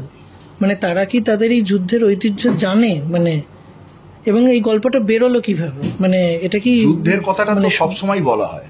আমরা যে আমাদের যে দেব এবং অসুরের যুদ্ধ, দেব এবং অসুরের যুদ্ধ, যার উপর ভিত্তি করে আমাদের গোটা ধর্মাচরণ, এই দেব অসুরের যুদ্ধ তো আর কিছু না। সেটা হচ্ছে যে এই হোয়াইট ইনভেডিং এরিয়ান্স, তাদের সাথে অনার্য মানুষের যুদ্ধ। এবং এই অনার্য মানুষ বা ব্ল্যাক স্কিনড, এই যে হোয়াইট স্কিনের যে সুপ্রিমেসি, এটা সারা বিশ্বে ছড়ালো। এমনি ছড়ালো না তো, সেটা তো এই এদের যে কালচারাল হেজিমনি, আর্যদের যে কালচারাল হেজিমনি, সেখান থেকে ছড়াচ্ছে। ভারতবর্ষেও তাই হয়েছে। বর্ণভেদ, জাতি বর্ণ ব্যবস্থা, এই বর্ণ কথাটার মানেটা কি? বর্ণ মানে তো কালার, হোয়াইট এবং ব্ল্যাক। সুতরাং যুদ্ধের কথাটা তো আছে, কিন্তু এটাকে ঢেকে রাখা হয় এই বলে সেটা হচ্ছে যে না, এ যুদ্ধ সে যুদ্ধ নয়। সুতরাং এইখান থেকে দেখা যাবে যেটা, সেটা হচ্ছে যুদ্ধের কনসেপ্টটা সবসময় রয়েছে, কিন্তু যুদ্ধটাকে এমনভাবে বলা হচ্ছে যে এই যুদ্ধটা হচ্ছে শুভ অশুভের দ্বন্দ্ব। হ্যাঁ, এটা আলোর সাথে অন্ধকারের লড়াই, এইভাবে বিষয়গুলোকে হাজির করা হচ্ছে। যেমন বৃত্তবধের কাহিনীটাই যদি আমরা আসি, একটা ইন্দ্রর যতগুলি লড়াই আছে তার মধ্যে অত্যন্ত গুরুত্বপূর্ণ যেটা আছে, বারংবার ঋগ্বেদে ফিরে ফিরে আসছে, সেটা হচ্ছে বৃত্তের বিরুদ্ধে লড়াই। বৃত্তহা বলা হচ্ছে তাকে, মানে যিনি বৃত্তকে হত্যা করেছেন, বৃত্তকে হনন করেছেন, বৃত্ত হননকারী। এই বৃত্ত কি? বৃত্তকে বলা হচ্ছে যেটা, সেটা হচ্ছে যে বৃত্ত একটা সাপ, যে সাপটা জলকে বেষ্টন করে আছে, জলকে সে ধরে আছে। ইন্দ্র কি করলেন? ইন্দ্র বজ্র দিয়ে বৃত্তকে ধ্বংস করলেন, বৃত্তকে মারলেন এবং জলকে মুক্ত করলেন। এটা আসলে কি? মানে যদি আমি ডিকোড করি, এই কনসেপ্টটাকে যদি আমি ডিকোড করি, তাহলে আমি কি পাচ্ছি? এখানে দেবীপ্রসাদ এবং কোশাম্বীর যৌথ কাজ আছে। সেখানে তারা বলছেন যেটা, সেটা হচ্ছে যে এই বৃত্ত আর কিছু না, বৃত্ত হচ্ছে বাঁধ। হরপ্পা সভ্যতায় যে কৃষিকার্যের সিস্টেমটা ছিল, সেটা ছিল বাঁধ দিয়ে জলকে কন্ট্রোল করে পলি মাটিকে নিয়ে আসা এবং তাতে বীজ ছড়িয়ে চাষ করা। সেখানে লাঙল পাওয়া যায়নি তো, মানে খুব গভীর কর্ষণ নেই, লাঙলের কর্ষণ নেই। সেখানে ছিল যেটা, সেটা হচ্ছে বীজ ছড়িয়ে, পলি মাটির ওপর বীজ ছড়িয়ে চাষ করা, এবং সেটা উন্নত ধরনের কৃষিকার্য ছিল। এখন এইখানে আমি এই যে বাঁধ দিয়ে আমি গোটা ব্যাপারটাকে কন্ট্রোল করছি, যে জলের প্রবাহটাকে কন্ট্রোল করছি, পলিমাটির প্রবাহটাকে কন্ট্রোল করছি, তার ওপর একটা সভ্যতার কৃষিকাজ দাঁড়িয়ে আছে। সেই কৃষিকাজের যে সারপ্লাস, সেই সারপ্লাসের ওপর দাঁড়িয়ে তার ট্রেড দাঁড়িয়ে আছে, তার ইন্ডাস্ট্রি দাঁড়িয়ে আছে, গোটা সভ্যতা দাঁড়িয়ে আছে।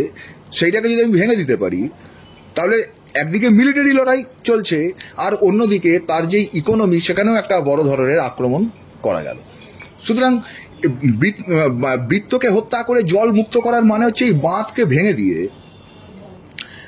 গোটা হরপ্পা যে শহরগুলিতে যে বন্যা সৃষ্টি করে দেওয়া। আর ঐতিহাসিকরা বলছেন যে হ্যাঁ, সেই সময় একটা বন্যা হয়েছিল, হ্যাঁ, বন্যার ফলে এরকম একটা ইয়ে হয়, কিন্তু বন্যাটা যে ঘটানো হয়েছিল ওটা যে আজকের ভাষায় ম্যানমেড, তো সেইটা নিয়ে এমনকি বামপন্থী ইতিহাসবিদরাও এটা বলতে কুণ্ঠিত বোধ করেন। সেটা দেবীপ্রসাদ এবং বলেছেন, ডিডি গোস্বামী সেটা পরিষ্কারই বলেছেন, সেটা হচ্ছে যে আসলে বৃত্ত হত্যা মানে হচ্ছে যে বাঁধটাকে ভেঙে দেওয়া। তাহলে কি এটাকে যখন আপনি দেখবেন, সেটা হচ্ছে যে যখন হাজির করা হচ্ছে, তখন ওই মানে বৃত্ত একটা অসুর, বৃত্তাসুর বধ এই হিসেবে রাখা হচ্ছে, যে যারা জলকে বেষ্টন করে আছে। কখনো বলা হচ্ছে যে মেঘ, যে কিনা আকাশে বৃষ্টিকে ধরে রেখেছে, মেঘকে ধ্বংস করে বৃষ্টিকে মুক্ত করে বৃষ্টির জলকে নিচে নিয়ে আসা, তার মধ্য দিয়ে ফলন ইত্যাদি। এই সমস্ত কনসেপ্টগুলো দিয়ে আসলে যেটা করা হচ্ছে, সেটা হচ্ছে যে এটাকে ঢেকে রাখা হচ্ছে। এবং যারা ইতিহাসবিদ, তারা এইটাকে অনুসন্ধান করে,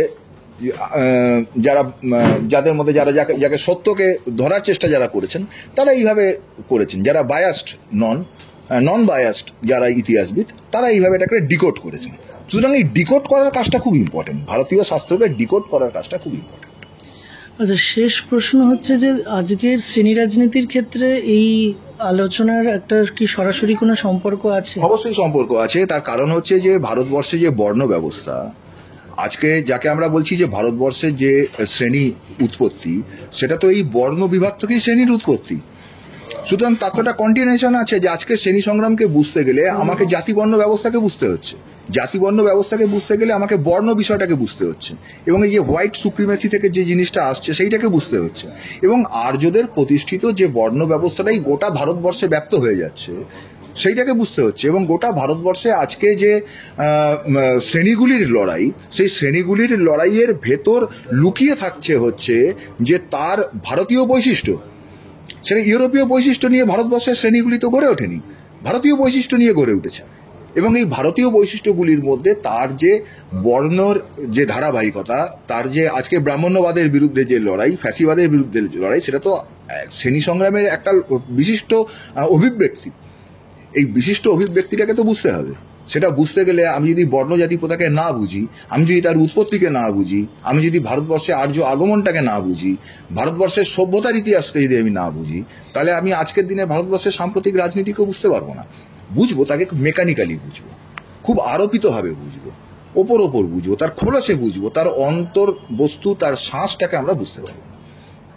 এই যে শেষ প্রশ্ন, এটা এই যে নেতৃত্ব গোষ্ঠী আর কি, তারা শ্রমকে কি চোখে দেখত? এখন এটা বলতে গেলে আমাকে পরে বলতে হবে, সেটা হচ্ছে যে এই যে ব্রাহ্মণ যে কনসেপ্ট, ব্রাহ্মণ কনসেপ্ট আমি বলেছিলাম যে ব্রহ্ম কনসেপ্ট যা বৃহৎ হয়, এইটাই ঋগ্বেদের দশম মণ্ডলে এসে ব্রহ্মকে বলা হচ্ছে যেটা, সেটা হচ্ছে যে এই যে ব্রহ্ম, সে এমন একজন ব্যক্তি, এমন একটা এন্টিটি আর কি, ব্যক্তি তো নয়, এমন একটা এন্টিটি যা গোটা তিনটে লোক, পাতাল, মর্ত্য এবং দুলোক, তাকে ব্যক্ত করে সে বৃহৎ হয়ে উঠল। ব্রহ্মই প্রধান। ব্রহ্ম কি? ব্রহ্ম হচ্ছে যে একটা সুপার কনসেপ্ট, মানে যাকে বলে একটা থট, পরম ব্রহ্ম। এই সমস্ত কিছু তার মধ্যে যুক্ত হয়ে গেল, সে বৃহৎ হয়ে উঠল। কাকে নিয়ে? সব কিছুকে নিয়ে, সব কিছুকে সমাহিত করে। তাহলে তুমিও ব্রহ্ম, আমিও ব্রহ্ম, সেও ব্রহ্ম, ও ব্রহ্ম। সেখান থেকেই ব্রাহ্মণ্যবাদ তার মূল জায়গাটা কিন্তু এইখানে এসে শেষ পর্যন্ত শেপ নিল।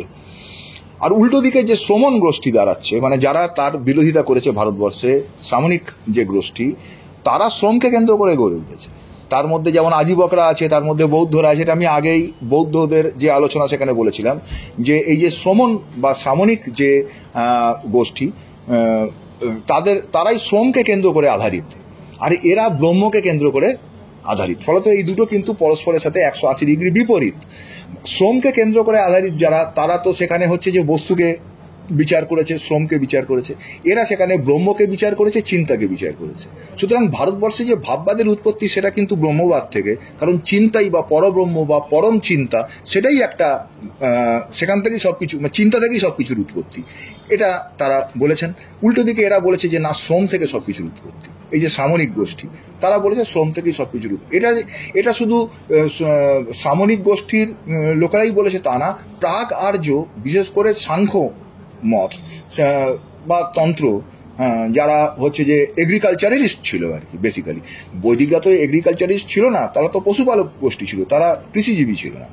যারা কৃষিজীবী ছিল তারা যে শ্রমের মধ্য দিয়ে সভ্যতাকে তৈরি করছে, তারাই শ্রমের কথা বলেছে। উল্টো দিকে এরা কিন্তু ব্রহ্মের কথা বলেছে। সেখান থেকেই এসছে সেটা হচ্ছে যে সমস্ত কর্ম ফালতু, কর্ম করো না, ইত্যাদি ইত্যাদি আরো অনেক কনসেপ্ট, যেটা গীতার মধ্য দিয়ে পরবর্তীকালে তৈরি হয়েছে, যেটা আজকে আমাদের একেবারে রন্ধে রন্ধে ছড়িয়ে দেওয়া হচ্ছে।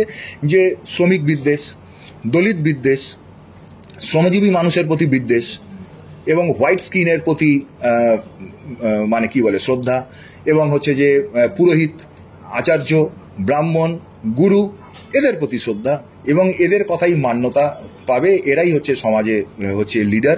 এই বিষয়গুলো, এই কনসেপ্টগুলো এখান থেকেই কিন্তু এসছে। আমি আজকের যে আলোচনা, সেই আলোচনায় যে অনেকগুলি বইয়ের সাহায্য নিয়েছি, তার মধ্যে অনির্বাণের 3 খণ্ডে বই বেদ ব্যাখ্যা, সেটাও যেমন আছে। আমি বলবো যে আমাদের যারা এইটা শুনছেন, এই আলোচনা যারা শুনছেন, এবং বিশেষ করে যারা আজকে রাজনীতি, পলিটিক্যাল ওয়ার্কার আর কি, রাজনীতির লোক, তারা যদি এই বিষয়টাকে ধরতে চান, বুঝতে চান, এই বইটি, এই যে সৌরভ গঙ্গোপাধ্যায়ের লেখা আর্য প্রসঙ্গ, জেনেটিক্স অ্যান্ড পলিটিক্স, এইটা কিন্তু খুব ছোট আকারে খুব সুন্দর ক্যাম্পেইন মেটেরিয়াল, এবং এর মধ্যে খুব ছোট আকারে খুব গুরুত্বপূর্ণ জিন, বিশেষ করে জিন গবেষণা নিয়ে সেখানে খুব সুন্দর ব্যাখ্যা আছে। ফলত এইটা আমি বলবো যে এটা খুব গুরুত্বপূর্ণ একটি বই আর কি। খুব কম কথায় সৌরভ খুব সুন্দর লিখেছে, তো সৌরভকে আমার অভিনন্দন আলাদা করে। এই বইটির সাহায্য আমি নিয়েছি এবং আমি অন্যদেরকেও বলবো যে এই বইটি পড়তে। জয়া খুব ইম্পর্টেন্ট বই, কারণ জয়াই হচ্ছে তার মহাভারতের প্রাচীন টেক্সট, যেটা হারিয়ে যাওয়া টেক্সট। সেটা পাওয়া একটু দুষ্কর, পাওয়া মুশকিল, কিন্তু পেলে আমার মনে হয় যে এটা একটু, এটা ঋগ্বেদকেই ব্যাখ্যা, ঋগ্বেদের একটি বিশেষ ব্যাখ্যা। তো এইটা এবং এরিয়ান ডিবেট, এটা হচ্ছে যে এই যে ট্রটম্যানের এই বইটিও হচ্ছে যে এখানে কিন্তু এই বিবি লালের লেখা আছে, দেশপান্ডের লেখা আছে এবং অনেকগুলি লেখার একটা কম্পাইলেশন আছে। ফলত এই বইটিও গুরুত্বপূর্ণ। এছাড়া আরো অনেক অনেক কাজ আছে যেটা নিয়ে আমরা পরবর্তীকালে আরো অনেক কথাবার্তা বলতে পারি।